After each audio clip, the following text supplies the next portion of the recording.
Today, on News Guru Now. On January 7, 2026, a U.S. Immigration and Customs Enforcement, ICE, agent shot and killed 37-year-old Renee Nicole Good, a Minneapolis resident near 34th Street and Portland Avenue in South Minneapolis during a routine federal immigration enforcement operation. Good, a mother of three and poet, was driving when she encountered ICE officers. Eyewitness accounts suggest her vehicle was initially stationary and attempting to leave the scene when the agent fired multiple shots that proved fatal.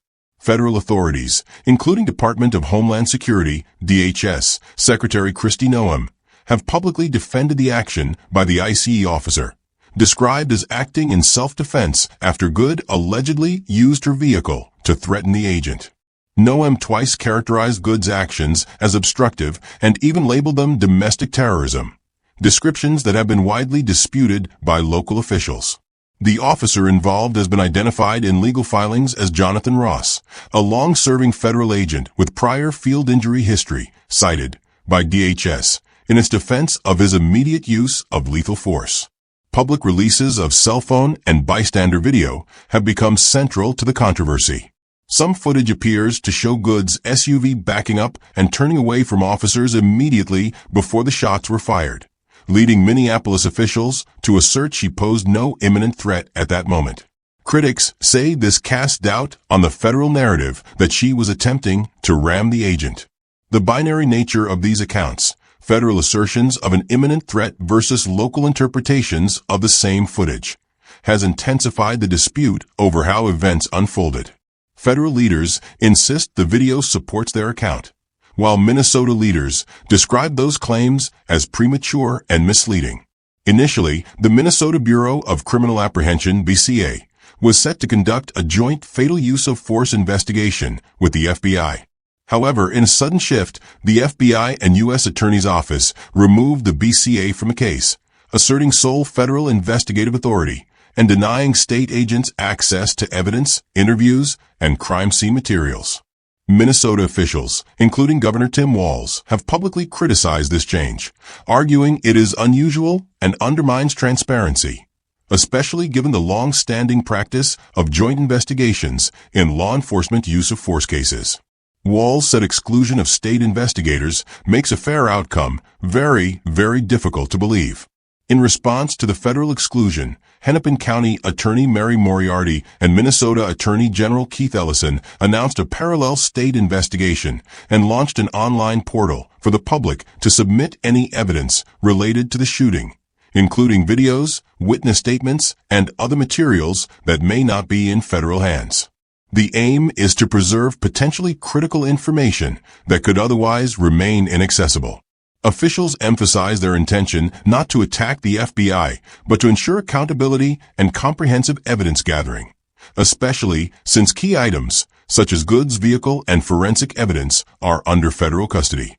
Federal officials, including Noem and Vice President J.D. Vance, have reiterated the federal government's view that state authorities lack jurisdiction in this case, and that the officer enjoys full legal protections for actions taken within federal law enforcement duties.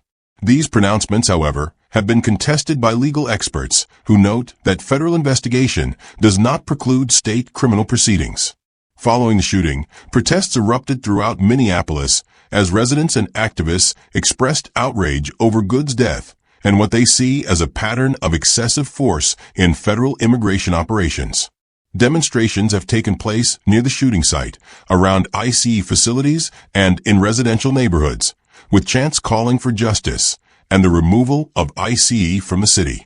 Student groups and families have joined rallies, demanding that federal agencies leave Minnesota and that local voices be included in the investigation. Over the weekend following the shooting, tens of thousands of people marched in Minneapolis under slogans like "Abolish ICE" and "No Justice, No Peace," making it one of the largest protest gatherings in recent city history. Demonstrations also spread to more than 1,000 locations across the United States, signaling national resonance with the issues raised by Good's death. Some protests have remained peaceful, while others have seen property damage and arrests, reflecting a mix of civil disobedience and heightened tensions with federal law enforcement.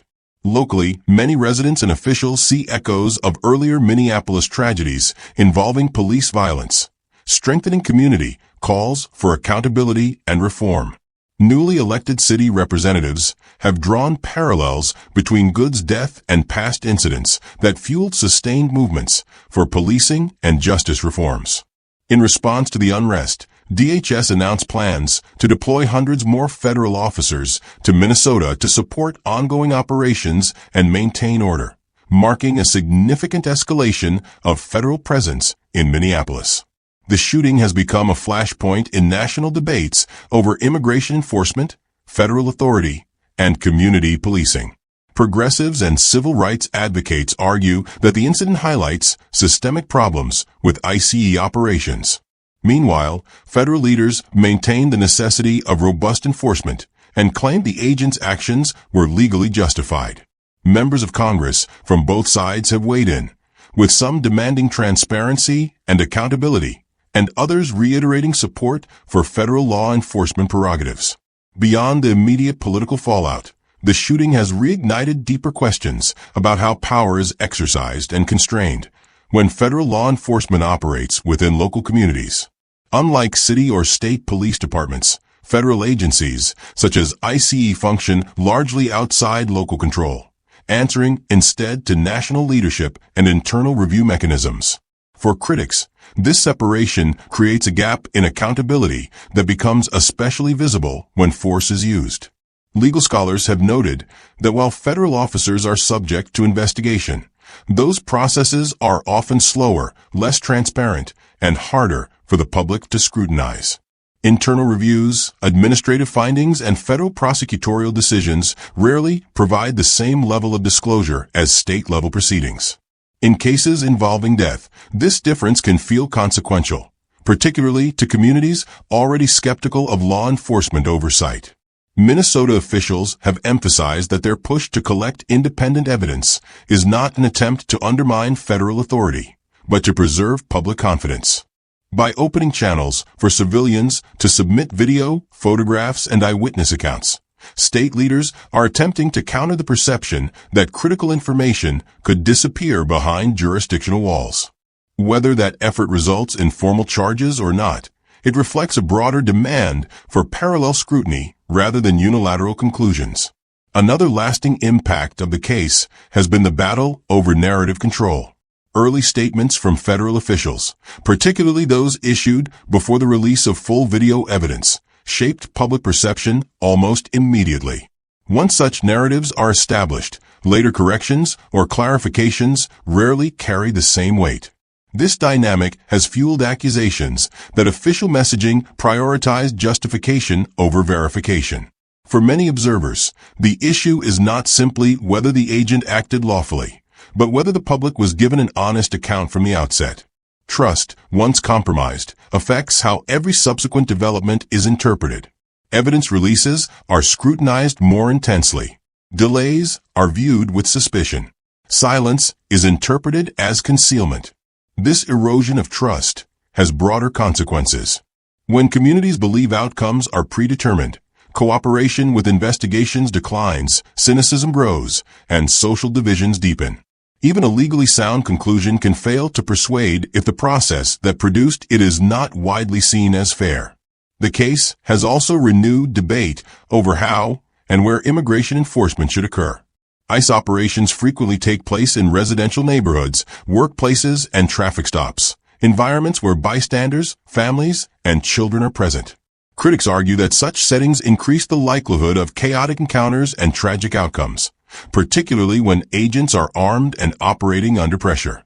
Supporters of current enforcement practices counter that agents must be able to operate anywhere individuals are located, and that restricting locations would weaken immigration law enforcement. The Minneapolis shooting has intensified this debate, pushing local governments to reconsider how, or whether, they cooperate with federal immigration authorities. Some city leaders have already called for clearer boundaries, while advocacy groups are demanding outright non-cooperation. Though immediate policy changes remain uncertain, the incident has undeniably accelerated discussions that were previously confined to activist circles. Now, you may be wondering what comes next. As investigations continue, attention will most likely shift from protests and political statements to outcomes. Whether charges are filed or policies are revised, the conclusions drawn from this case will extend far beyond Minneapolis. For the public, the challenge will be sustaining attention once the intensity of the moment fades. History shows that accountability often depends not on initial outrage, but on long-term scrutiny. The structures that govern law enforcement rarely change quickly, but they do respond to sustained pressure and informed engagement. This incident, far from simply just being a single shooting, has become a test of government transparency and the credibility of institutions tasked with enforcing the law while remaining accountable to the people they serve. Thank you for listening. Remember to like and subscribe, and catch you next time on News Guru Now.